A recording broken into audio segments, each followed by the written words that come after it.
Kementerian Pertahanan Ukraina menerbitkan rekaman Oleksandr Stanislavovich Syrskyi. Ia lahir pada 26 Juli 1965. Ia kini berusia 57 tahun. Ia adalah seorang perwira militer Ukraina. Memegang pangkat kolonel jenderal, ia telah menjadi komandan Angkatan Darat Ukraina sejak 2019.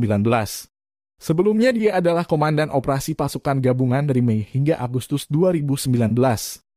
Selama invasi Rusia ke Ukraina, Syrskyi memerintahkan pertahanan Kiev. Mulai September 2022, dia memimpin serangan balasan Kharkiv dan diliput media-media barat sebagai salah satu keberhasilan pasukan Ukraina memukul mundur Rusia di Kharkiv.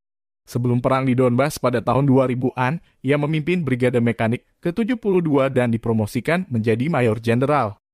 Pada 2013, ia adalah wakil kepala pertama pusat komando utama Angkatan Bersenjata Ukraina dan terlibat dalam proses kerjasama dengan NATO.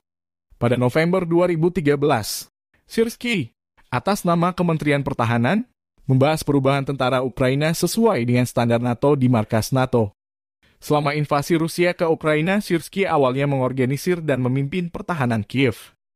Bersama dengan Valery Zaluzhny selama pertempuran untuk Kiev. 2022 pada April 2022, Syrskyi diberi penghargaan pahlawan Ukraina atas usahanya. Pada September 2022, media melaporkan bahwa Syrskyi adalah arsitek di balik suksesnya serangan balasan Kharkiv.